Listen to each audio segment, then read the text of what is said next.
morning, good afternoon, good evening, and welcome. Welcome to today's session of A Course in Miracles, and welcome to part 3 of Workbook Lesson 136. Sickness is a defense against the truth. My name is Oliver Blue, and I am your temporary guide, your temporary host, your temporary coach. And most importantly, I am your equal.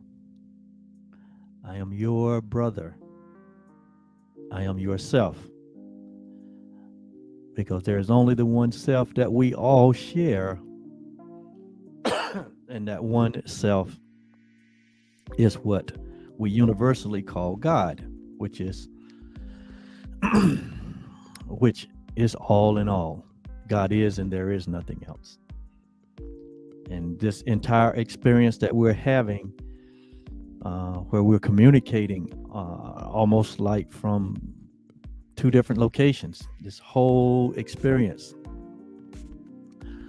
that we're having called life or called humanity, this whole dance in the world that we are participating in, all of this happens on the stage of awareness. All of this is experienced on the stage of awareness. All this is created on the stage of awareness, which we are. And so I'm delighted to be engaged in this exercise today, because I think it is a way for us to open up ourselves to reality and begin to make choices and decisions that are in harmony and that are in alignment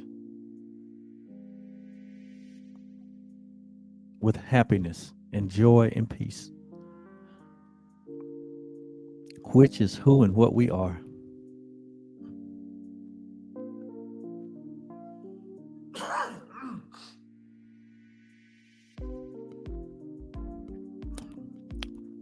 Excuse me.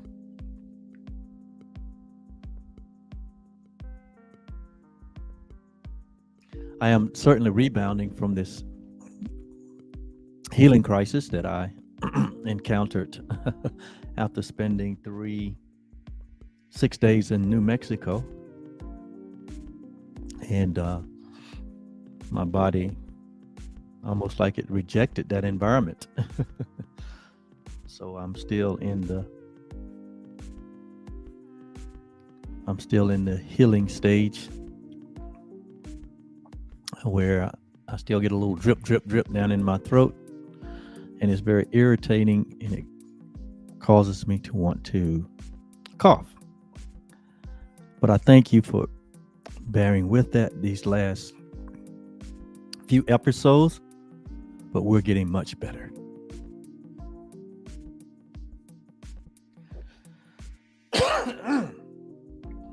So with that said, we're going to go ahead and finish today in Workbook 136.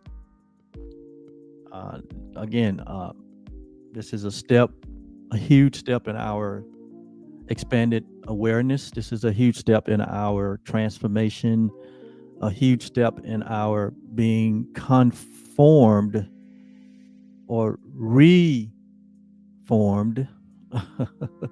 to our original state of complete harmony and peace and oneness,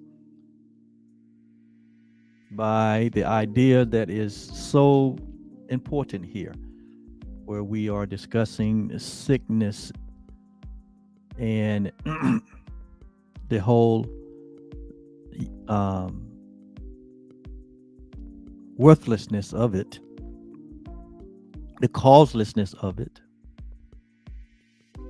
and our fearful response to it.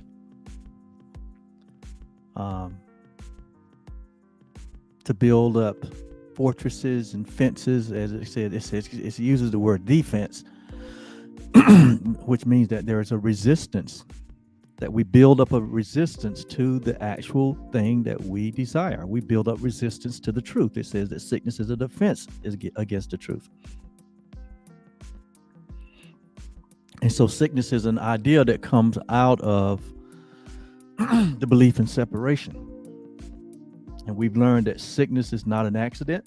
But it's an illusion, but it's not an accident. It's not unintentional, but it's intended.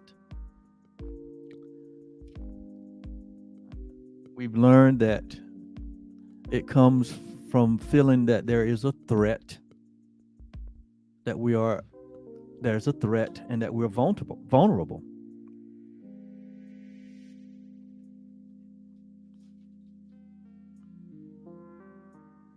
That's the way the ego is. It always feels threatened, and it always feels vulnerable. Why?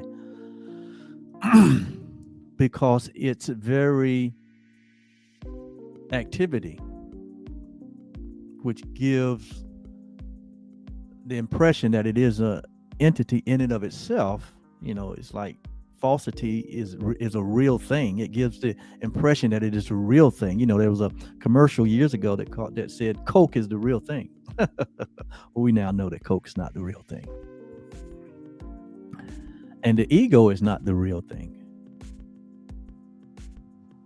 There is but the real thing. We call it reality, or we call it God, or we call it love.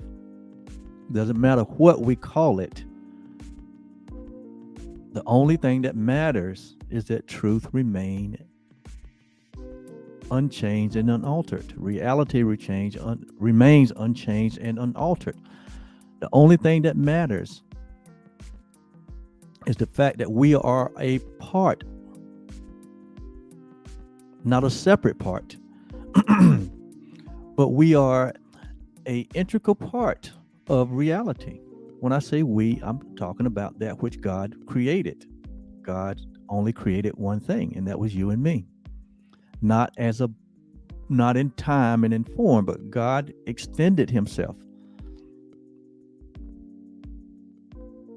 God shared his thoughts, all of them, and all of his thoughts in a shared expression. We call it creation. And he calls it the I am. And so you and I and all humanity,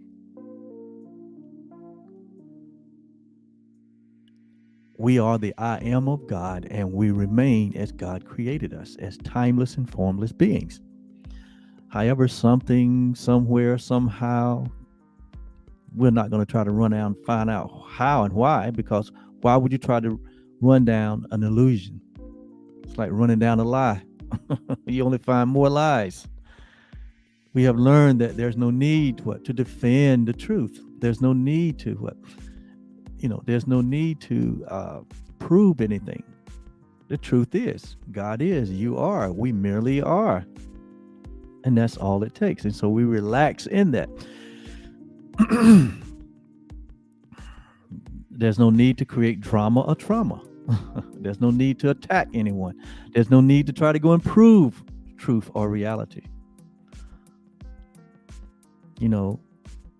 One of the ego's biggest tricks is to get you to think that, God is sending you on a mission to prove everybody else wrong.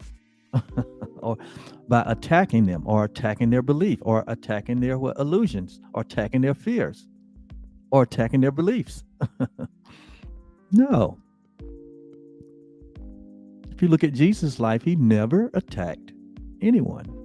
He never attacked his own people. He never attacked the religious community. He never attacked them. He spoke the truth in love, but he never attacked them.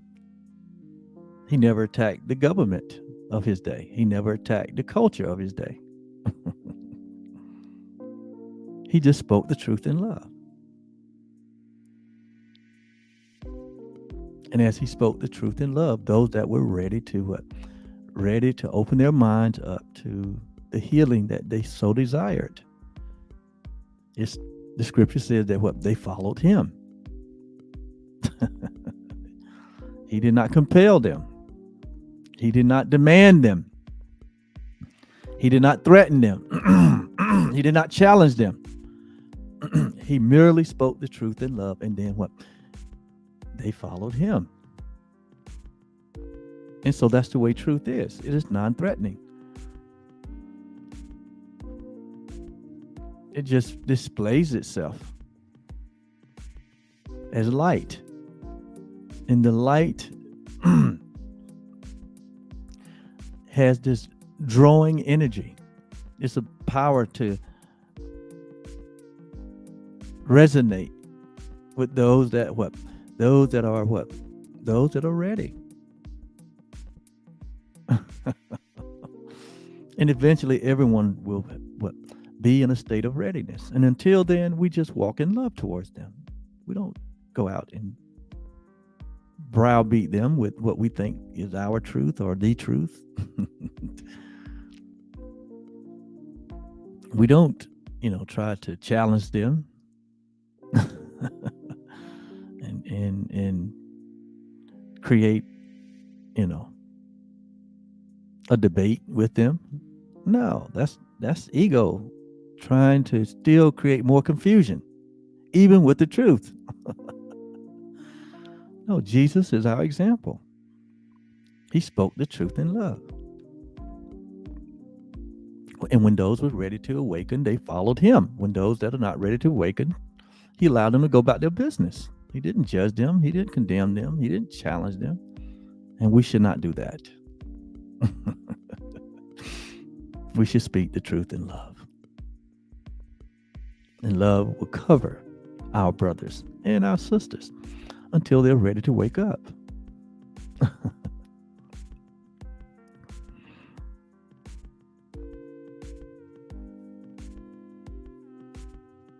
And so, we said that as a review, we said that sickness is an illusion. And when we're talking about sickness, we're talking about the dysfunction. We're talking about the dis-ease or the disease. We're talking about the malfunctioning. We're talking about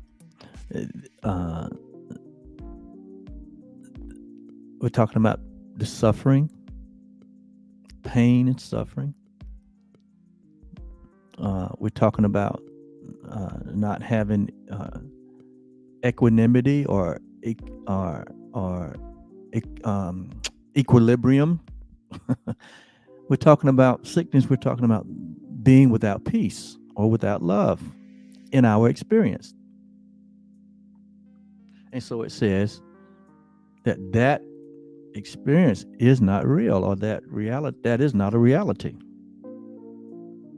It says it is not an accident. It says that the offenses are not intentional.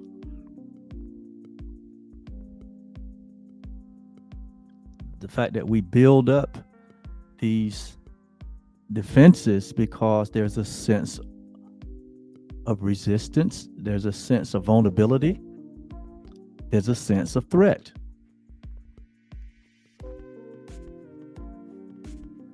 It says that we're the one that evaluate that there is a threat, and we set up an escape route.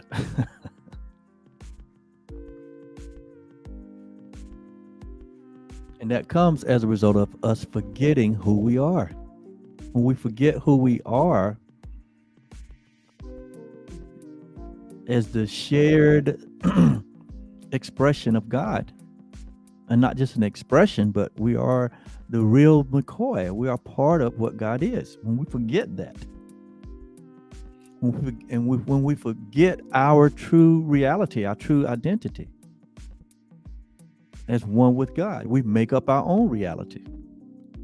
And because we forgot who we are. And so we make up a person, we make up a world, we make up defenses. To the fact that we get to the point where we don't even recognize ourselves. We have obscured, we have covered up, we have imprisoned ourselves by falsities and wrong thinking and untruths to the point that we don't even recognize truth. This is what humanity does. And we do it collectively and individually. And so we set up fences or defenses to keep us against the truth, to keep us away from our natural inheritance, which is peace and love.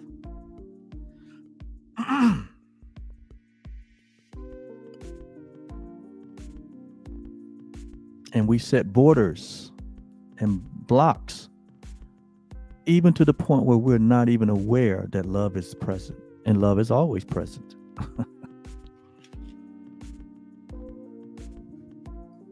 And so this state of sickness is a decision that we make. We may not realize it, but it's a decision that we make. And we make it consciously. We might say, I don't remember doing that, but we make these decisions consciously.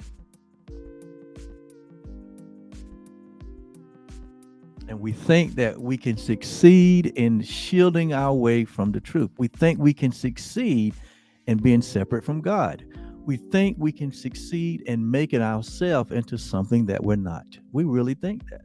And when I say we're talking about this ego thought system that is based on separation.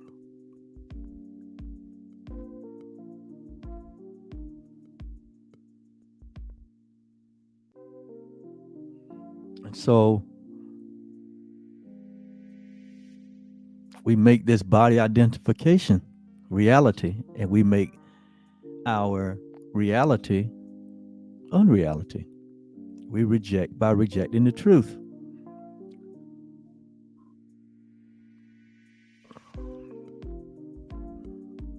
And in that, we're saying that God has failed, that God is incomplete, that death has reigned over life, that fear has reigned over love, that life is just a pile of bones and dust and water.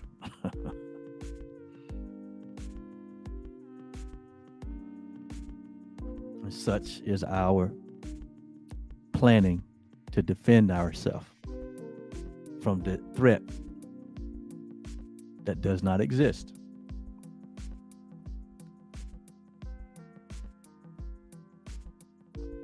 But in all of this, it says, and this was from part 2 we finished up part 2 right here on paragraph 11. So within all of that scenario that I just laid out there, that's just been the history of humanity. It said, God knows not of our plans to change his will, because God knows nothing about any other will than his own, because there's only the one will, and that is the will of God. Many are the plans in a man's heart, but it's only the will of God that shall prevail. We get that revelation from, I think, the book of Proverbs out of the Bible.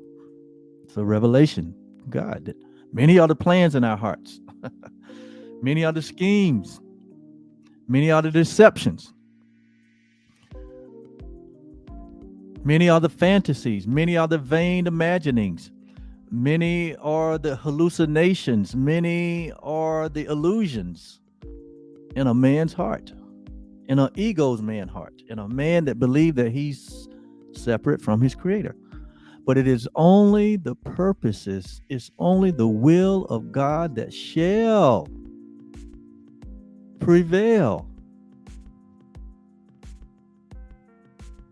In other words, timelessness and formlessness shall swallow up time and form. Timelessness and formlessness shall cause the unreality of time and space, the unreality of separation, to disappear. In fact, it has already disappeared. To those that have awakened to the reality of who they are. It's called enlightenment. Those who have but recognized. Enlightenment is but a recognition. Those that have what? Awakened their consciousness to the truth. Those that have opened themselves to receive the correction. The only correction. And we'll learn later and get more into this subject. It's called atonement. The Course uses that term to describe the correction to the error. It's called atonement or at one-ment. And basically the atonement is what entered into the dream of the seemingly separated mind, or the split mind, the seemingly separated son, the seemingly one that said that sin is real and it separated us from God. The atonement entered into the mind at that very moment and said that what? Nothing has happened. Separation is an illusion. We remain as God created us. That's the atonement, that nothing happened. Just that simple. And so we'll get into that, as the Course described that as what? That was God's response to the tiny mad idea of separation. God's response to that was what? Nothing happened. All is intact. Heaven is one. God remains the only reality there is. Truth has not been tainted. Love is everlasting. Not one song in heaven has been what? Not one note in heaven's song has been missed. Nothing is missing and nothing is broken. That was God's response. And that should be our response, or that is our response when we step into this truth. And as we engage in this now moment, that we realize there's not a threat. That which is real cannot be threatened.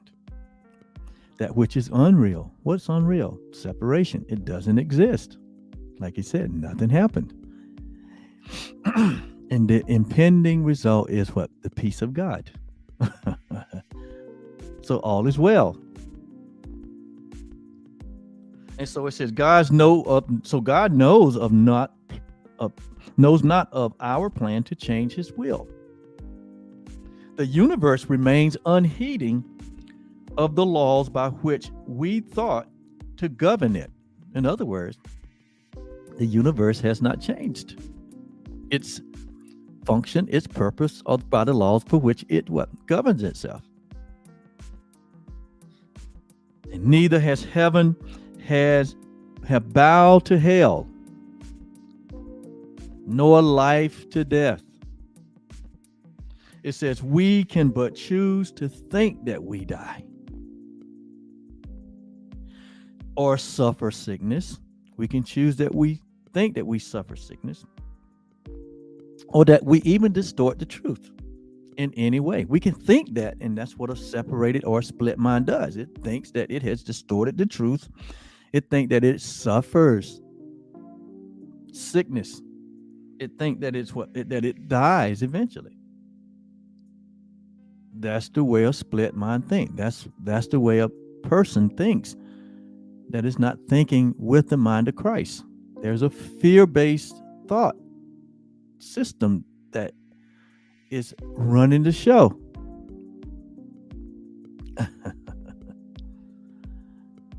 And then it says, but what is created, what God creates, contrary to the wrong thinking, contrary to the ego mindset, contrary to the belief in separation, what God has created is apart from all of this.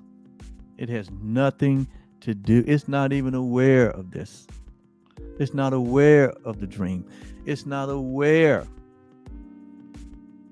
of the falsehood. It's not aware of any threat whatsoever.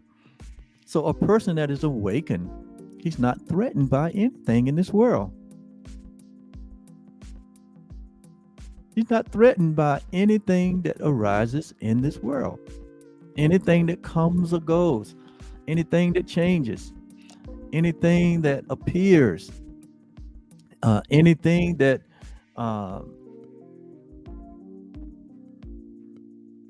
seemingly is strong and powerful.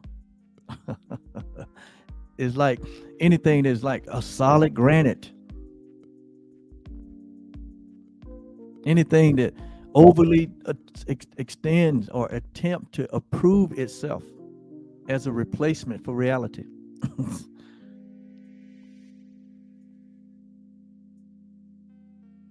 It says that what reality is has no part in this. It says that defenses are plans to defeat what cannot be attacked. So we build these fences based on a lie. We make these plans to defeat what cannot be changed or altered or attacked. Reality cannot be changed, altered, or attacked. God cannot be changed, altered, or attacked. Who you really are, who we really are in God cannot be changed or altered or attacked. Paul picked it up this way and said it. Nothing whatsoever in this world can separate us from the love that we are, from the love that we share, from the love that is demonstrated in Christ.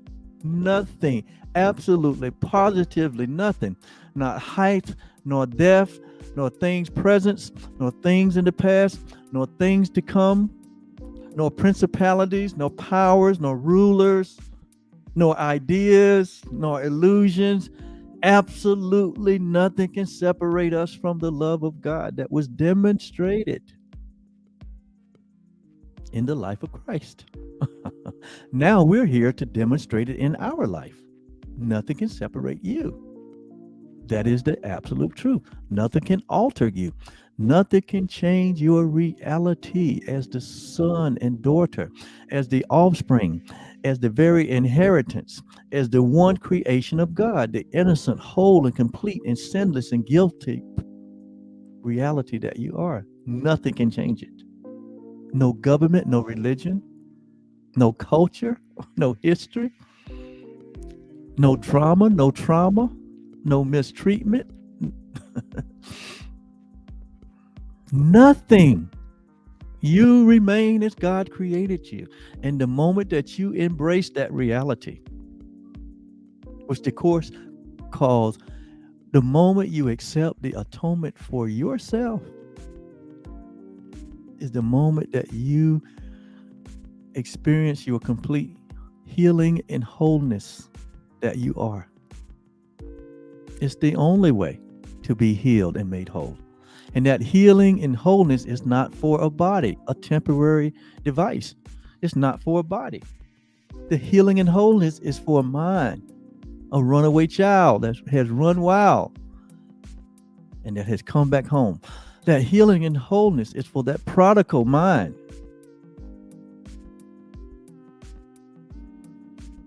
that looked outside of itself for something that was not there.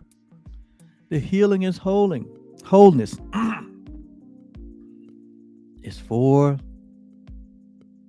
that self that you made. The self that suffers. The part of us that suffers. The part of us that what? In pain and suffering and in depression and that's unfulfilled and disappointed. That's what the healing is for. And the healing comes through the knowing of the truth, the embracing of the truth, the welcoming of the truth. So as we finish this third part of this workbook lesson 136 on sickness as a defense against the truth, That is what our message is today. That is what the idea is today. Is that the moment that we open ourselves up for true healing and all the illusions go back into the nothingness that there are. All the man-made ideas like sickness and disease and death and fear and lack and scarcity and separation and what? Sacrifice, all of these man-made concepts that only try to strengthen separation. They fall into the nothingness from which they are.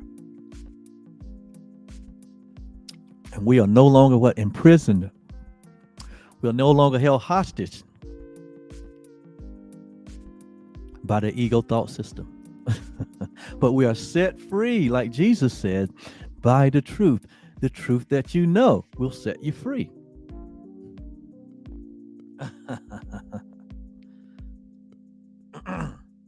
And so it says, defenses are plans to defeat what cannot be attacked. And so defenses are useless. That's why it said it is in your defenselessness. It's in our defenselessness, knowing that there's nothing to defend, knowing that there's nothing to protect, knowing that God is the sustainer of our life and nothing else. And that we can what? We can disarm ourselves. And look, we're living in a time where the world is saying, arm yourself. And people are what? Stocking up guns and ammunition. Where is that coming from? Out of fear, out of a threat, out of the ego thought system.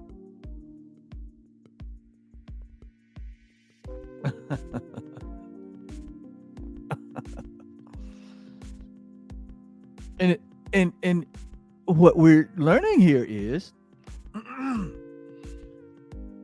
that we are to disarm ourselves. Our freedom comes in disarming ourselves from the belief in a threat, from the belief in what? Being under attack, to disarm ourselves.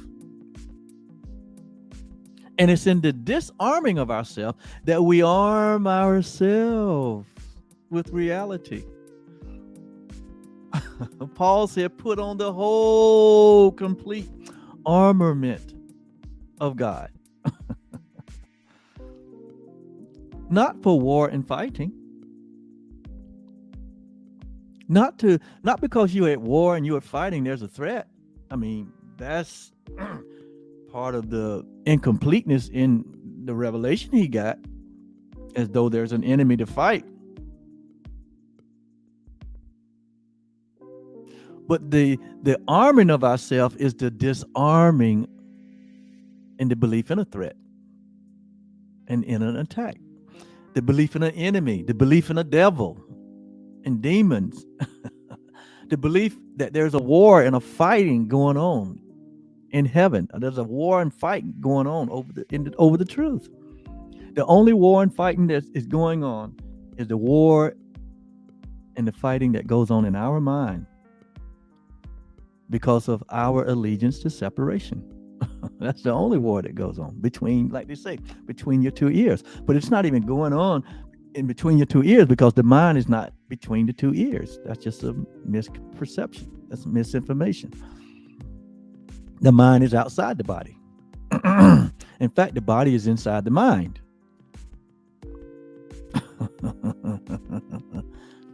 Try to figure that one. The body is inside of awareness, not outside of awareness. There's nothing outside of awareness. There's nothing outside of your consciousness. There's nothing outside of God. There's nothing outside of love. And there's nothing in love that is dark. So if there appears to be darkness, if there appears to be separation, it's only a dream. And so it says, what is unchangeable, what is unalterable, what is changeless cannot be changed. You cannot be changed. You can't be altered. You are what God created. And you can't change it. I can't change it. Even God can't change it. We remain the sinless, guiltless, innocent creation of God. We remain the light that God created us to be. And what is holy, sinless? What is sinless cannot sin. That's what the atonement says. Nothing happened. But mankind says something happened and made his interpretation that something happened, made it out to be the truth. And this whole world was built on that reality, on that unreality, that something happened. And in reality, nothing happened. We even wrote books and stories about something happened.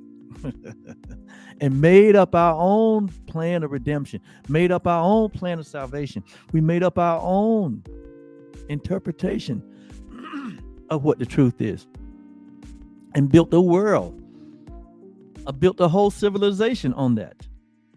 It's called the ego thought system. And it's been perpetuated, and it's been handed down from generations to generations to generations. And only in between the silence have God spoken to his one creation. In between the silence, that nothing happened. You remain as I created you. The day that you embrace this truth is the day that you will be healed. Is the day that you shall recognize and wake up from the dream of separation. He said, and that day is today. Today is the day of salvation. Whose report will you believe? Will you believe the report of man? Or will you believe the report of the Lord? And that report is, you remain as you were created. That report is, you are sinless and guiltless and innocent. That you need do nothing. That all is well. That it was only a dream.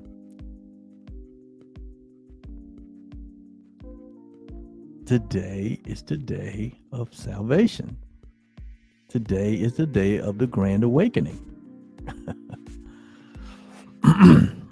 Today is the day that we take up our bed? We take up our fence or our offenses or defenses. We take up our bed and walk. That's what Paul grabbed another piece of this revelation when he said, walk in. See, he said, walk in love, or walk in the reality of who you are. Walk in love. Walk in grace. So this journey here through time and space, it's a walk of grace. It's a time of rest. It's a time of peace. It's a time of joy, and it's a time of beauty. It's a time of splendor, even in the midst of chaos. That's what our life should be. That's what our life will be as we give ourselves over completely to the truth that is true always, and relinquish all credence to all ideas that were contrary to this truth. Totally and completely. Why? God is total and completely. God totally, completely stand by his creation. He totally and completely have 100% complete assurance. He guarantees it. In fact, when he could swear by no greater, he swore by himself that nothing could change, nothing could be altered. You are the blessed. We are the blessed. He guarantees that all humanity will eventually what? Wake up to the truth of their reality. It's a guarantee. It's called salvation.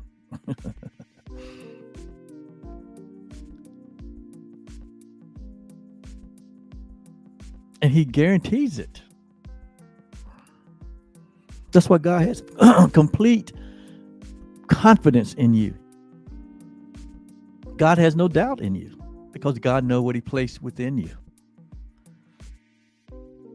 And what he placed within you was himself. And so God has complete confidence in himself. That when it's all said and done, when all the dust is settled, the only thing that will remain is the reality of who we are, is the oneness of who we are. What is the dust? The dust is this movie, this dream-like experience that we're having of individuality, of separation, of war and fighting and disease and sickness and death and scarcity and poverty and inequality and all of that. That's the dust. But when the dust settles, I think God's going to have one big ceremony for all of us. And that's what he's going to say. Ashes to ashes and dust to dust. Return to your nothingness and stop the fuss. Stop the fighting and be at peace, because there's nothing left but peace. When all the dust is settled, all that which is shall be clearly revealed. Your sinlessness, your guiltlessness, your oneness, your joy, your happiness and peace is present right now. And when we embrace the reality, when we accept the atonement for ourselves, like they say, Katie barred the door. And that happened in whatever moment you decide. Decide. The decision is yours. Just like we decided against the truth. The only solution is to decide for the truth. And so it says, such is the simple truth. What I just explained is the simple truth. It's not complicated. It's not complex. It's very simple. Such is the simple truth, that you and I and God are one, and we remain as God created us. Infinite, eternal, birthless, deathless, unalterable, unambiguous, timeless, formless, the only thing God created. We merely are. We merely are. And so we say, I am. I am the truth. I am the way. I am the life. You can say that about yourself. Just go ahead. You can say it about yourself. It's okay. You're not blaspheming. You're telling the truth. The only blaspheming is the ego's thought system that tells you that that you made a bad mistake and you're going to be punished. That's blasphemy. What's blasphemy is to say that you're not perfect, or that you're not complete and whole, or that you're not holy. That's blasphemy. That's arrogance.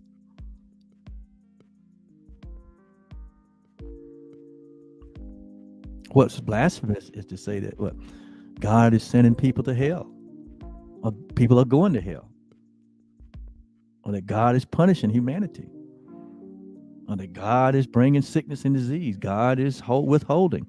God is creating these hardships for you. God is trying you. God is trying and testing you. That's blasphemous. That God is requiring this of you, requiring this, your substance, your resources, that you're cursed if you don't do this, if you don't do that. That's what's blasphemous. That's what's blasphemous. That's not the truth. God requiring a sacrifice of you. That's blasphemous. That's not true. All these are man-made ideas. in our attempt to appease God or to appease our guilty conscience. So we make up all these systems, these rituals. And you guys know it. You've been in it long enough. Some of you been in it longer than I am. None of that heals sin consciousness. None of that heals guilt and judgment and condemnation. None of that. The only thing that heals is the truth. The only thing that is whole is the truth. The only thing that will exist when the dust is settled is the truth. And the truth is, you and I and all that God has created will remain because we are a part of that truth. We share that truth. We share that life. We share that one existence. That is the truth. That is true always. That is the truth that sets you free. That is the truth that heals all things. That is the truth that dissolves all guilt and sin consciousness and fear consciousness. It's the only way out. Jesus said the way is narrow. It's not wide. It's not ambiguous. It's not a smorgasbord of options. There's only the one way. And it's God's way. And that way have been what? That way has been unaltered.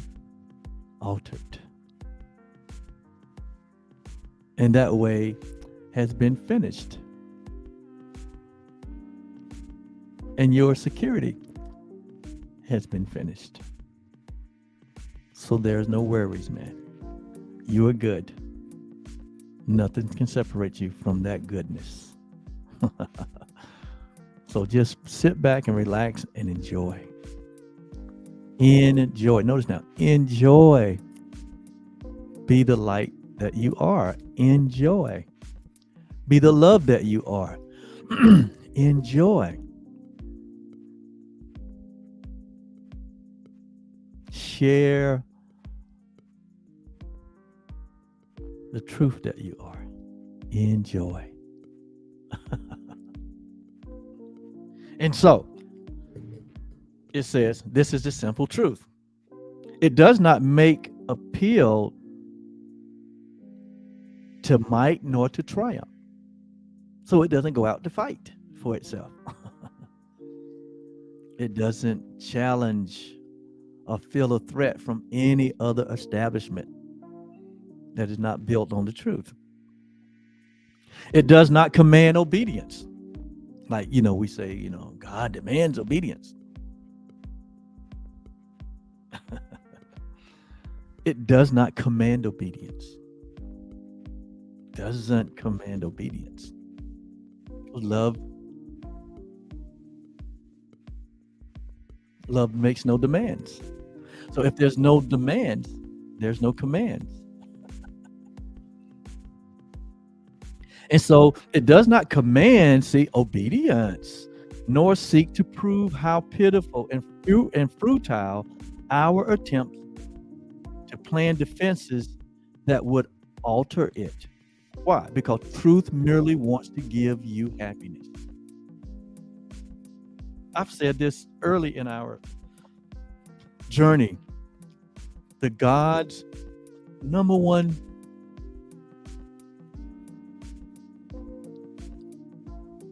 joy is your happiness and my happiness. Now, if that's God's number one joy, your happiness and my happiness, then it would be God's number one joy for us to embrace the truth and the reality, because within that is our happiness. And so truth merely wants to give us happiness, not a headache. Not send us on a mission to beat people up. Not send us on a mission to what? To judge or to criticize. Not on a mission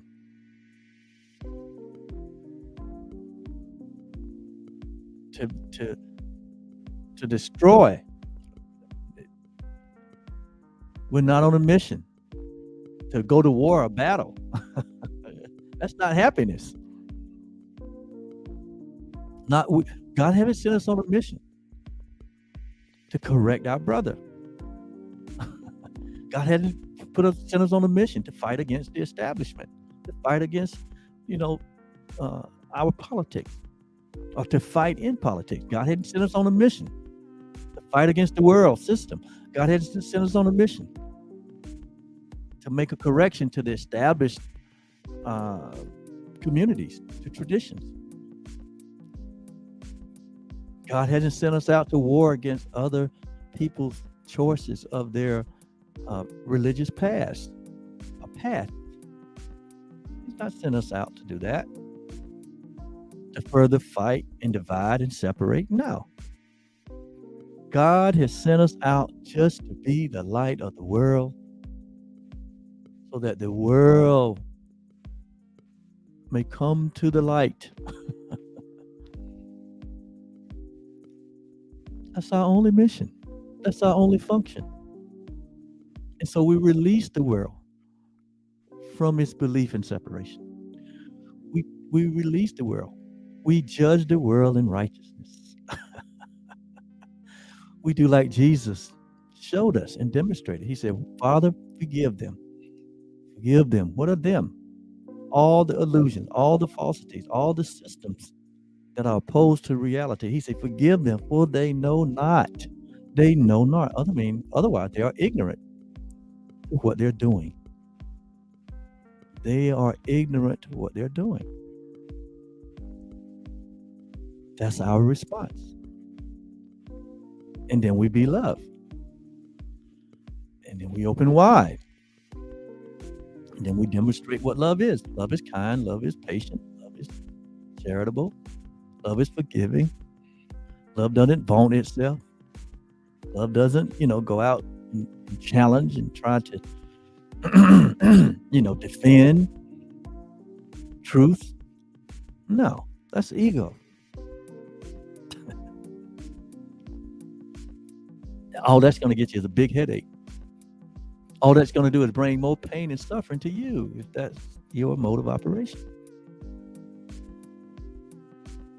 No, just be the light that you are. In whatever form that may take. In whatever expression that you decide that may look like in the world. That's your mission. That's your vision. And so we don't have to defend. We can let down our fences. Where there are fences, there's separation. Where there's separation, there's aggravation.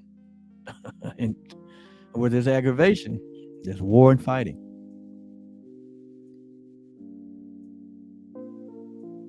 God merely wants to give us happiness. God merely wants us to experience the happiness that He's already given.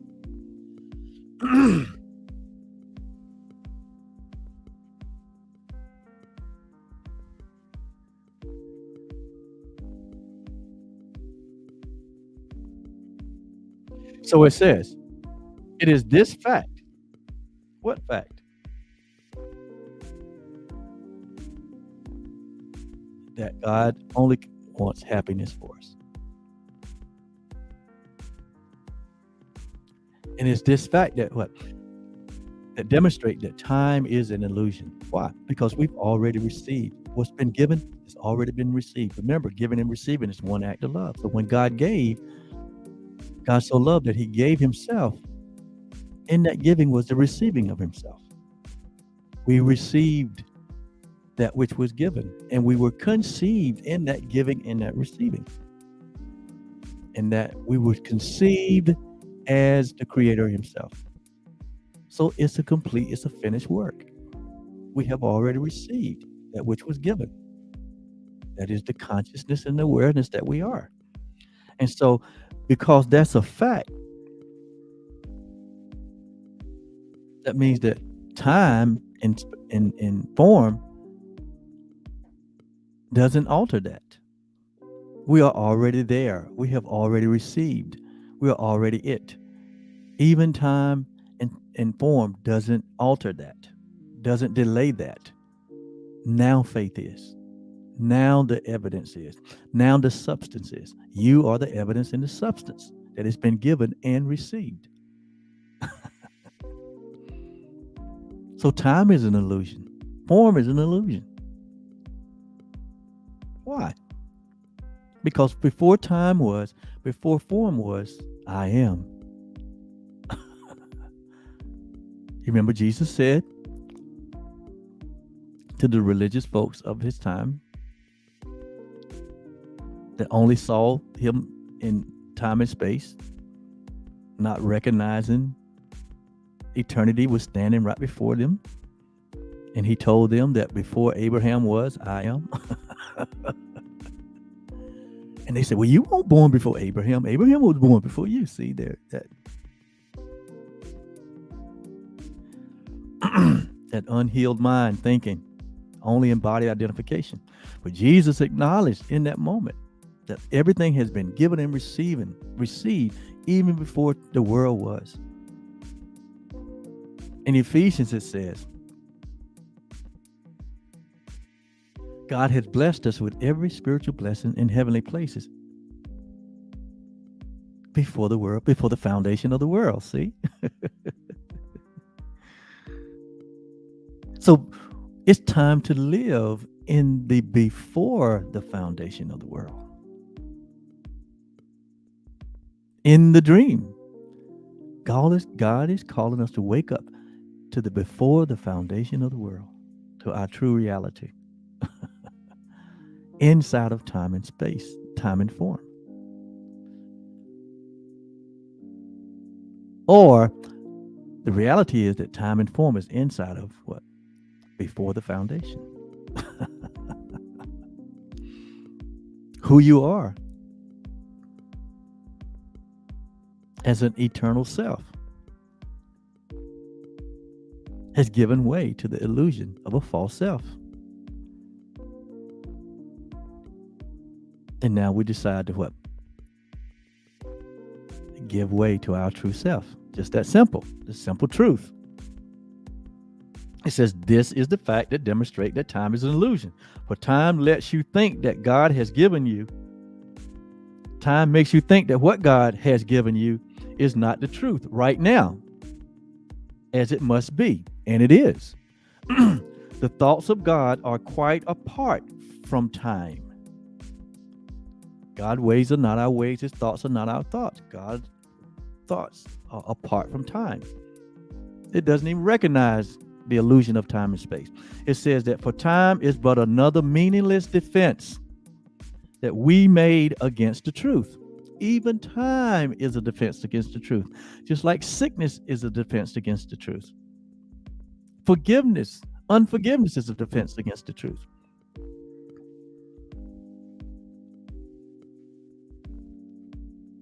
The belief in sin is a defense against the truth.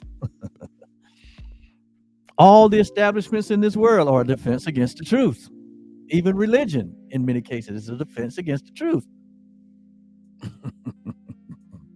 Because of what it's perpetuating from a point of view of separation. For time is but a meaningless defense we made against the truth. Yet, what God wills remains present. Love is present. And we remain as our Creator created us presently. You are what God created right now. You are what God created right now. You remain formless and timeless. You are in eternity right now. You are in heaven right now. You are glorified right now. You have already ascended right now. You are in eternity right now. You are guiltless and sinless right now. You are innocent right now. Without any thing that you have to do. You are in your unaltered, unchangeable state right now. Heaven has come to earth, and you are it. I'm it. All humanity's it. It's not a question of whether we're it or not. It's a question of whether you recognize it or not. Because it's in the recognition that you are enlightened or you are the light that you are. That's how you can say, I am the light of the world. Because you have recognized that you are in your eternal self right now. You are in your oneness with God right now. You are in your wholeness and completeness right now. You are separate and apart from anything that is not true right now. And so, truth has a power far beyond any defense that we can make up. For no illusions can remain where truth has been allowed to enter. Today we allow it to enter.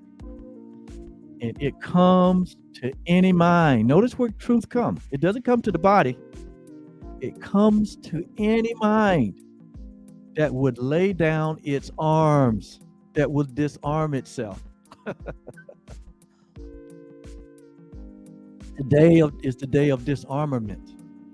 Today is the day that we release all the arms of separation. We let go of all of the illusions of being sin or guilt or judgment, all ideas of being separate from our Father. We disarm ourselves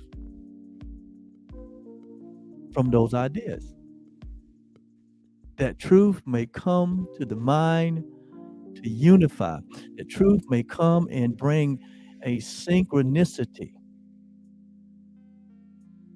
to our entire experience, where the body, the mind, the spirit, and every other thing that is a thought of God becomes a lived experience in our life. That's the synchronization that we desire. Jesus said it this way. All things have been reconciled back unto God. All things have been synchronized. It's already done. The synchronization has already taken place. When you wake up from the sleep of being unreconciled or separated or estranged or whatever, however you want to put it, when you wake up from that nightmare of that state, you will recognize that you've been reconciled. In fact, you'll realize that you've never been unreconciled. You'll realize you've never been out of sync, out of disharmony. You was only dreaming of it. And it comes to any mind that would lay down its arms and cease to play with folly. What is folly? Arms. The belief in a threat, the belief that you're under attack. And so we're seeking protection. And in that seeking protection, we're resisting the truth. And so we create defenses. We build fences. And that comes out of this ego self that we feel fragmented, this fragmented, incomplete, an unfulfilled self that we're trying to find oneness and completion and fulfillment in a place that is not. It's not in a body. It's not in body identification. The ego self, this fragmented self, this incomplete self that we experience, it will always feel threatened and vulnerable. Why? Because Because it's an illusion. Because it's an illusion. It will always feel, your false self will always feel threatened or vulnerable. That's why you have to let it go. And the letting go of the false self and the embracing of truth is the letting go of all anxiety, all fear, all trepidation, all uh, threats. It's the letting go of all suffering and pain, psychological, mental, physical suffering comes out of holding on to a false self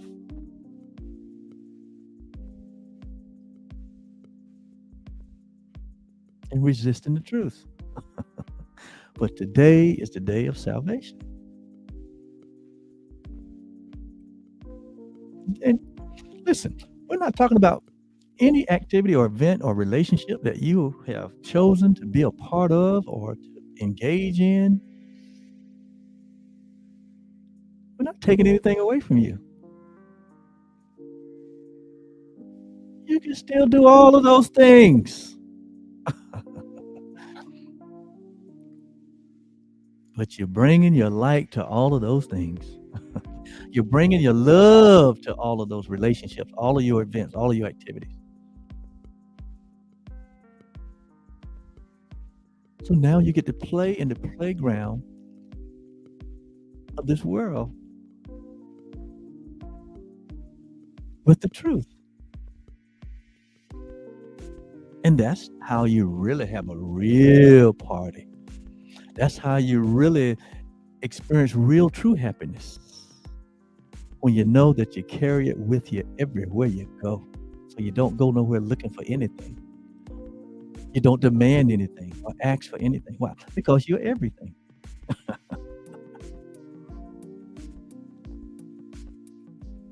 And so truth has this power. And it is found at any time.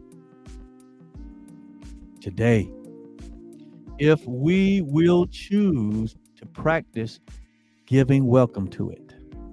So today we practice giving welcome to truth. Not that we have not in the past, but in many cases we vacillated back and forth. But today we give welcome to the truth once and for all. Once and for all. Truth has a landing place. Truth has an altar. Truth have a place of innocence, a wholeness and completeness to land, and it's right here as you. So this is our aim today. This is our purpose. And we will give twice today. Let's set aside twice today, 15 minutes. This is our exercise. This is our work for today. We're going to set aside 15 minutes today. Twice. That's 30 minutes. To ask truth to come to us and set us free. Or I put it to this way, to acknowledge that truth has come to us and has set us free. It merely waits for just this invitation. The truth only what?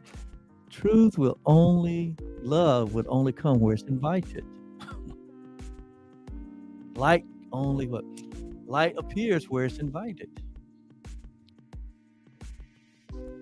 So our mere invitation to the truth that we are is our mere acceptation of the light that we are. That giving and that receiving is one act of love. So in your invitation is in your attendance. It said twice we asked the truth to come to us because we are free. And truth will come, and truth has come, for it has never been apart from us. See, it's always present. Love is always present. The awareness of love's presence. It says it merely waits for just our invitation, which we give today. We introduced it with a healing prayer. We introduced it. What? We introduced the truth to help us rise above defensiveness. And let truth be as it has always been. And this is our prayer, that sickness is a defense against the truth. I accept the truth of what I am, and I let my mind be wholly healed today. That is my prayer. That is my invitation. So true healing arises in our minds as we say yes to the truth. That is the truth. That is true always. This is the simple truth. Let your mind be healed today. Let this mind be in you. Why? So it can heal you. That was also in Christ. Being in the form of God as you are, because you are eternity now. You are reality now. You are timeless and formless now. You are heaven now. So being in the form of God as you are now, even though there's an awareness of a body, but being in the form of God, which you are, you don't think that you're taking anything away from the Creator. You're not taking anything away from God. You're not stealing any of His glory. You're not stealing any of His honor. As they say, only honor and glory goes to God. And that's true. But because you are in God, it goes to you too. God gets no glory without you. You gets no glory without God. God get glory only in truth. And when you embrace the truth, you get it, God get it, and truth gets it, because it's all one and the same. So you think you're taking nothing away from your Creator, from the kingdom, saying and declaring that you have equality with God, that you are equal with the truth that has set you free. That's healing. That's why we let that mind be in us that was in Christ. That because healing only arises in the mind. It is the mind. It's the runaway child. It's the prodigal son that needs to come home. That is the healing. And so, healing will flash across our open mind as peace and as truth arise to take the place of war and vain imaginings.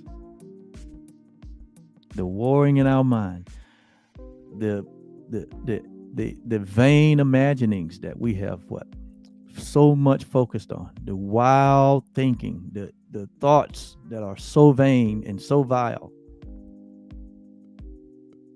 can be healed because we have welcomed the truth.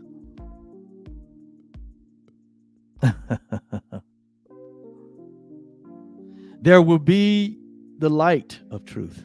The light enters into the mind. What is light? Truth. So you are the light of the world. That means you are the truth, the way and the life. There will be no dim figures from your dreams, nor their obscure and meaningless pursuit with double purposes insanely sought, remaining in your minds. Every part of you receive the healing of the truth. It can no longer hide in the crevices of your mind. All that you thought brought pain to you, brought sorrow to you. All that you thought that brought abuse to you is healed in that moment.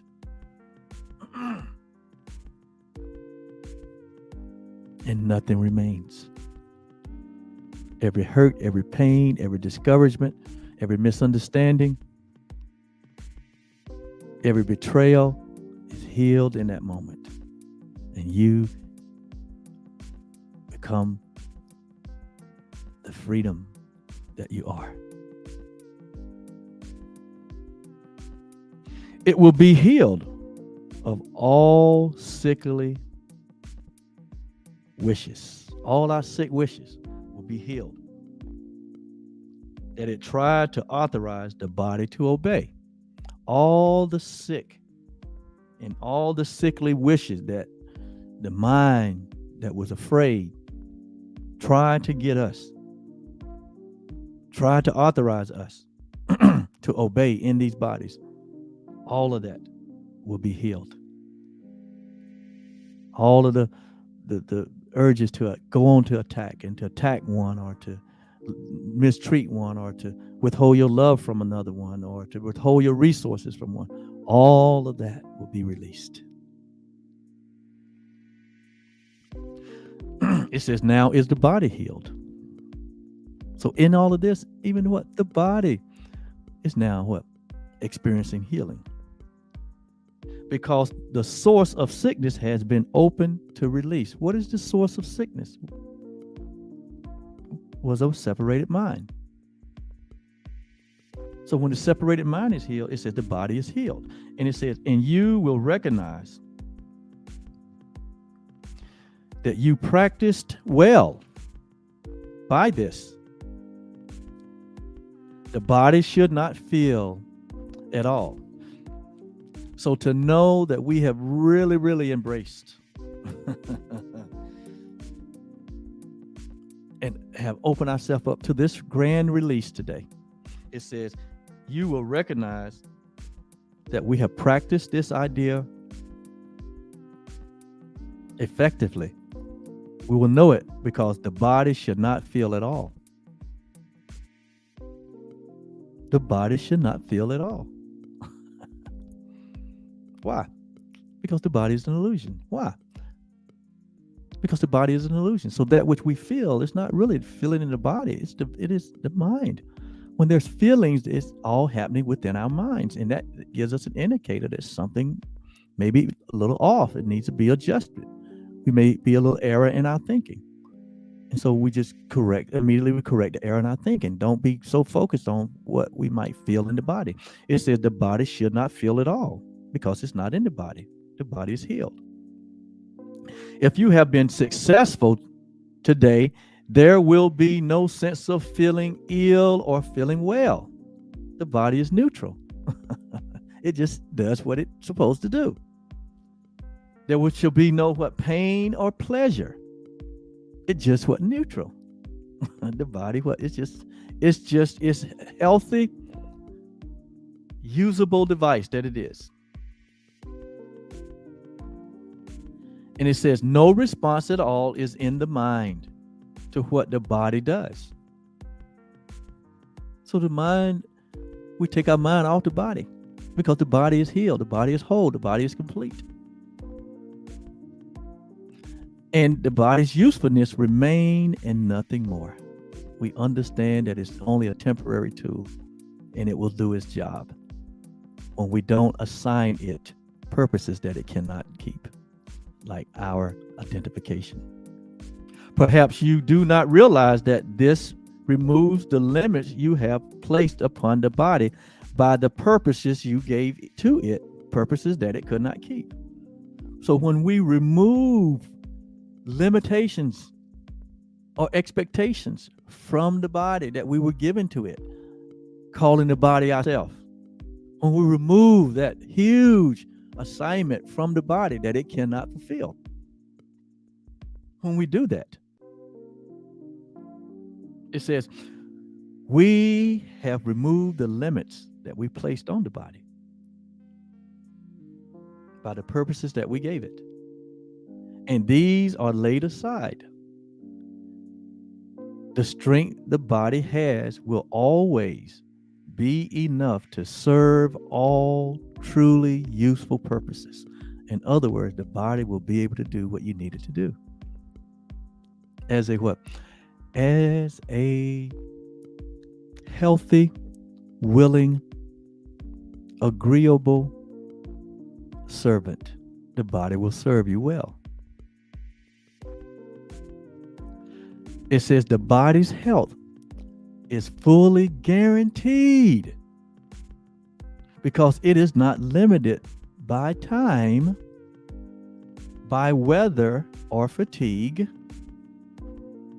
by food or by drink, or any law that we made to serve it. It says we need do nothing now to make it well. I hope you're getting this. We need do nothing now to make it well, for sickness has become impossible. It has become what? Impossible. Why? Through the knowledge of the truth, through the proper roles, through the proper purposes.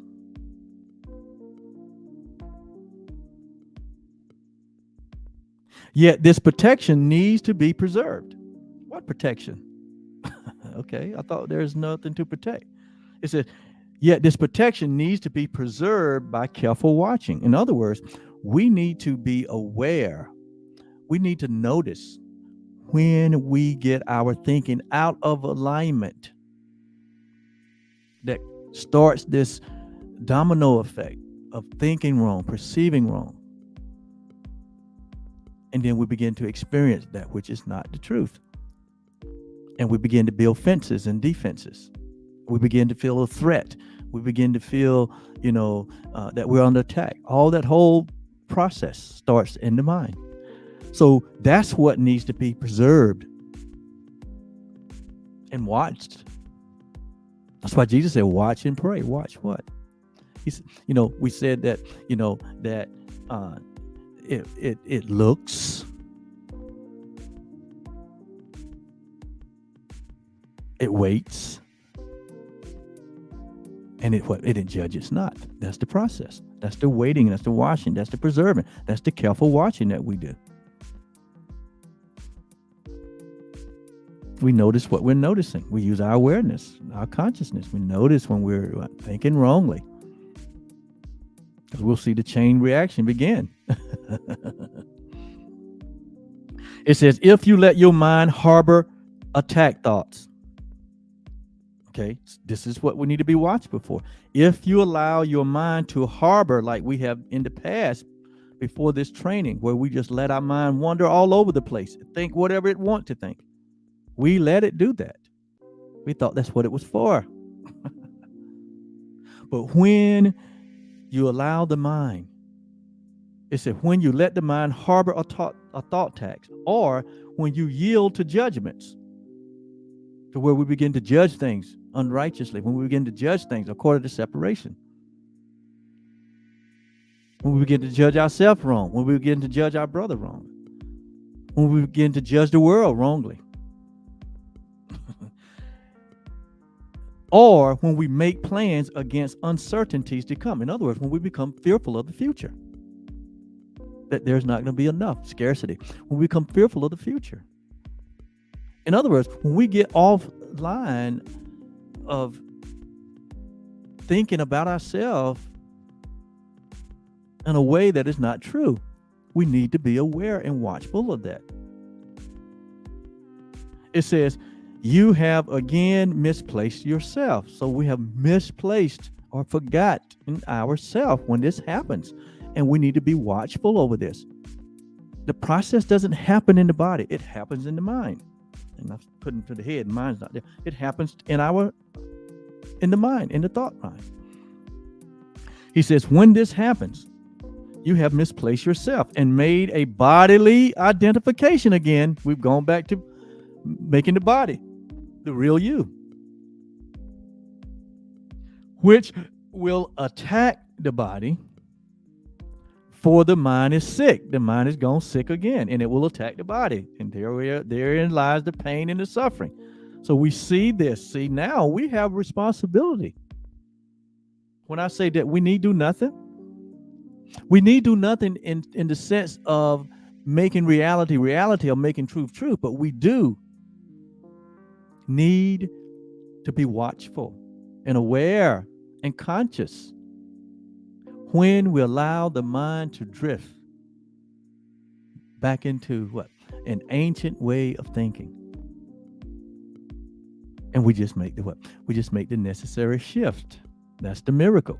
And now we're able to what? Make the shift back to right thinking. we allow the mind to be healed from all the illusions, from all the thoughts that are not of God. That's our responsibility. That's your responsibility. And so the Bible said, what? Be vigilant about the truth. The Bible says it this way: be vigilant, for the enemy lurks to get us. Well, it's not an enemy. It is an inner ancient belief that we go back and grab. It's not like an enemy out there that's doing something, that's forcing you to do anything. It's not a devil that's forcing you to do anything. That's all symbolic. It's not a reality. The reality is what? You are the decision maker. And what decision are you making in this moment?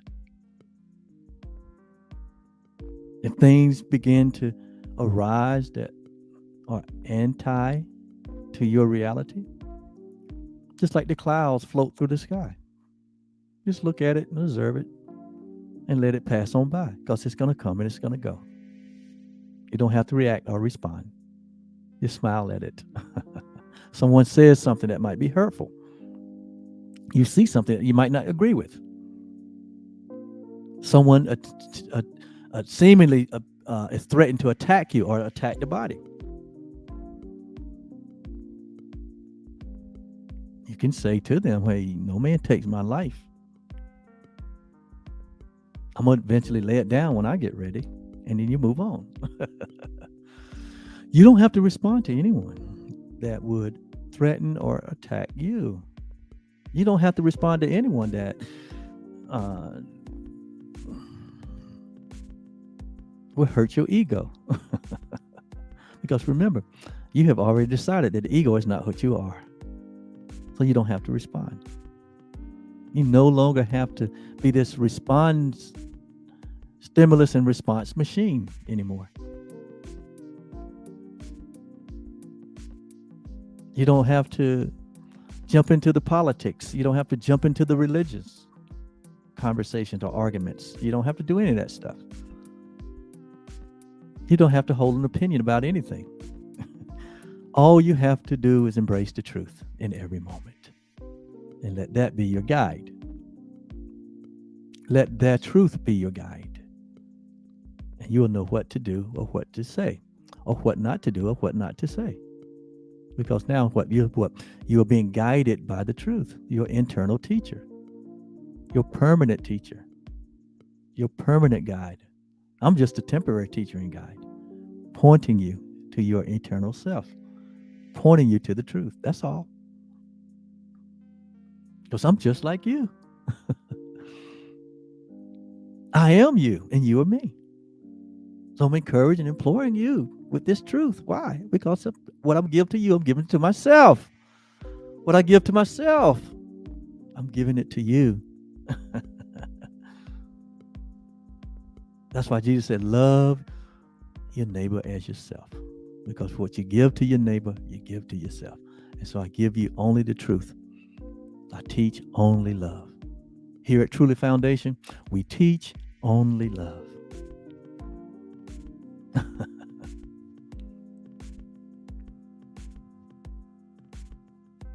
So give instant remedy. So from today on, we give instant correction when we see this process begin to pass through our awareness, and we say no. We give instant remedy, instant healing, should this occur, by not allowing ourselves to go into a defensive mode to hurt us no longer, because it is in defense. In our defense, it's a defense against the truth. It says, do not be confused. No longer are we confused. We're no longer confused. The ego is the author. The ego is the author of confusion, not reality.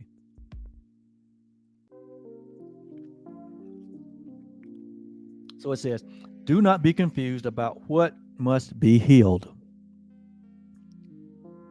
But tell yourself, you tell yourself this. This is for you.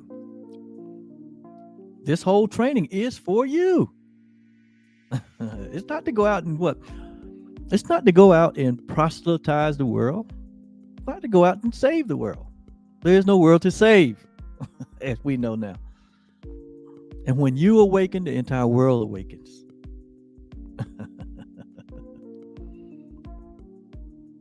So tell yourself this. I have forgotten what I really am when we are tempted. When we are tempted. Tell yourself, oh, I must have forgot who I really am. I must have mistook myself for a body. Oh, I must have somehow,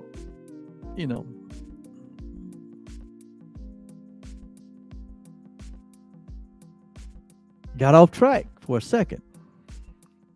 I must have forgotten who I really am and mistook myself for a body. Tell yourself this. Sickness is a defense against the truth. Meaning of what? An unhealed mind is a defense against the truth. In this world, there are so many unhealed minds that's trying to heal the world. We call them unhealed healers. God will not send unhealed healers into the world. Don't go into the world as an unhealed healer. If you're not have embraced this reality for yourself, the atonement for yourself, please do not go into the world to attempt to heal others. You have to know that you possess it for yourself in order to share it. So many unhealed healers that are out in the world and are making a mockery out of reality. We see it every day. We hear about it every week. Some of us are still knee deep into it and committed to the mockery. But today is the day of real salvation, where we remember who we are. It says, but I am not a body. We remember who we are. So there's no need to try to heal the body. See, we make a mockery out of truth when we try to heal the body through magic. That means we're not aware of the truth. We see ourselves as a body. Now, that's not a judgment. I mean, the natural reaction to pain and suffering is what? Give me some relief. There's nothing wrong with that. But you can't stay there. If you stay there, you stay in what? Pain and suffering. But to completely get out of pain and suffering is when you embrace the truth of who you are and of your real identity. And then you see where the body begins to heal itself, or the way you see the body begins to what? Be what it is. And you begin to stop assigning to it purposes it cannot fulfill. You come to a point where you see that there is no need for healing of the body. What? Only thing there need is for the healing of the mind. Because when the mind is healed, the body, what? The body, like it says here. I like the way it described the body, what it's really for. It says the body, it says quite apart from us, because that's not who we are, but the body is a healthy, serviceable instrument through which the mind can operate until its usefulness is over. That's what the body is. A healthy, serviceable instrument. And if our minds and if our bodies are not healthy, that means that what? We just need to spend the time focusing not on the body, but on what? The healing of the mind. And that's the process that we're going through here for an entire year. All of this is about what? This is a course in healing, a course in miracles.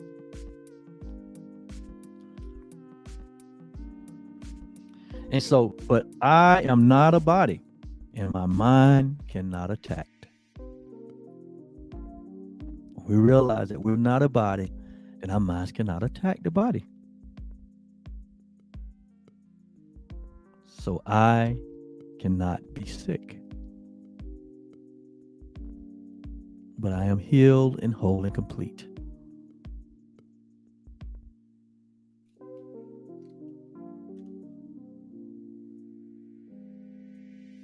So this is a day that we call to disarm ourselves from the lie, disarm ourselves from the self-deception, disarm ourselves from body identification. And we have welcomed truth. We have invited truth. We invited ourselves. We have invited our true self to be the light that it is. And so the call is to disarm the illusion of sin, guilt, and fear. We disarm ourselves of that. And we embrace the love and the joy and the peace that we are. And the search is over. The defense is over. The seeking is over. The resistance is over. And the defense is over. All the blocks have been removed. And we are only aware of love's presence, which is our natural inheritance. It is who we are. Wow. So that is 3 dynamic lessons from Workbook Lesson 136. I spent so much time on it because it's so important. You know how important it is in your life. You know and recognize the defenses and the belief in threat and attack that we have engaged in and didn't know our way out of it. Now we know our way out of it. We realize that the miracle is just a slight shift in our awareness and the way we think, the way we perceive, based on truth. That shift is we shift to the truth, and the truth that we know sets us free. Thank you so much for being with us today. Come back on tomorrow. For tomorrow's session, we'll jump on into 137. Have a great day. We love you. Truly, the real you loves you because the real you is love.